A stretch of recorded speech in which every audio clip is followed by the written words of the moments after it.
Cholera X6 graphic designing course में हम tools सीख रहे हैं। तो इस लेक्चर में हम बेसिक शेप्स और स्टार्स वगैरह पर वर्किंग सीखेंगे। दोस्तों, बेसिक शेप जो है हमारे पॉलीगन टूल के बाद जो नीचे टूल है वो तमाम बेसिक शेप्स हैं और उसमें मुख्तलिफ ग्रुपिंग की गई है। Basic shapes, arrow shape, flow chart shape, banner shape या कॉल आउट शेप्स। सबसे पहले हम बेसिक शेप पर क्लिक करते हैं।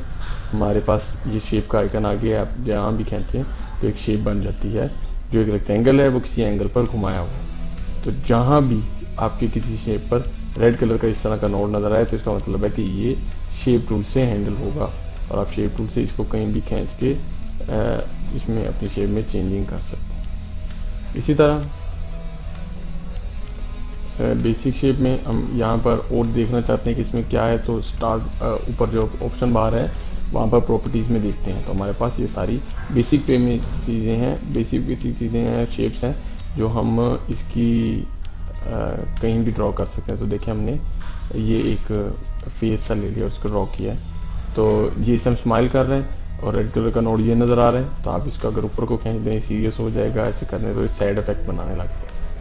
इसी तरह ये बेसिक शेप्स जो हैं वो आपको इसलिए प्रोवाइड की गई हैं कि आमतौर पर बाज़ औक़ात हमने इन शेप्स बनाने की ज़रूरत पड़ती है तो हमें वो ना बनानी पड़े और हम आसानी के साथ यहाँ से यूज़ कर लें। जैसे यहाँ पे ये इफेक्ट देखें, जैसे पेज मुड़ा हुआ है, फोल्ड किया हुआ होता है, तो ये इस तरह का इफेक्ट आ रहा है। इसके बाद हम इसके अंदर से किसी किस्म की भी चेंजिंग वगैरह भी कर सकते हैं। तो ये देखिए हमने काफ़ी सारा इसके अंदर इफेक्ट ज़्यादा कर, तो जैसे आपकी मर्ज़ी आप इसको सेट कर सकते हैं। उसके बाद हमारे पास एरो शेप्स हैं।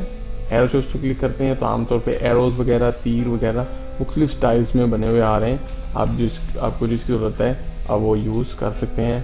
तो ये हमारे पास मुख्तलिफ एरोज़ हैं। इसी तरह एरोज़ के बाद फ्लो चार्ट शेप है, इस पर क्लिक करें तो आप ये देखें कि रियल सी चीज़ें बनाने लग गए हैं। जैसा कि ये एक सर्कल गिरा हुआ है और वो रियल लग रहा है, इसमें इस तरह का इफेक्ट आ रहा है गुलाई वाला।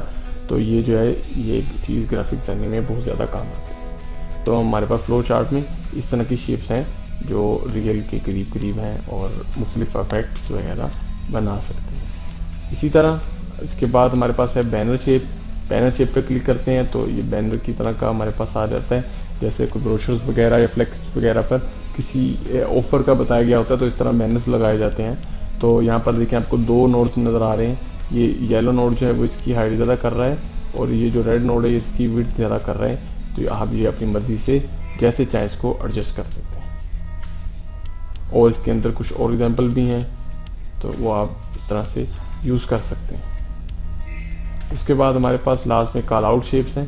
कॉल आउट शेप्स में ऐसी शेप्स हैं जैसा कि हम कुछ कार्टून्स वगैरह में देखते हैं कि कोई कैरेक्टर कार्टून का कुछ सोच रहा है तो उसके दिमाग के अंदर से एक कॉल आउट निकलता है, उसके अंदर लिखा होता है कि ये क्या कहना चाहता है। तो यहाँ पर मुख्तलिफ कॉल आउट्स बने हुए हैं, हमने किसी एक को सिलेक्ट करके इस तरह से ड्रॉ कर लिया है।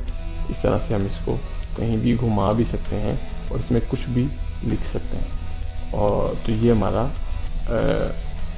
जो है शेप टूल्स के अंदर कॉल आउट वाला कॉल आउट की एक शेप है। जैसे हम कोई और डिज़ाइन सेलेक्ट करते हैं तो यहाँ पर वो डिज़ाइन भी बन जाएगा। इस तरह से अपनी मर्ज़ी से आप कोई भी डिज़ाइन ड्रॉ कर सकते हैं और उस पर वर्किंग कर सकते हैं। तो ये थे हमारे शेप टूल और basic shape tool, arrow shape tool, flow chart, banner और कॉल आउट शेप्स। तो आप जो है इनको बार बार रिपीट कीजिए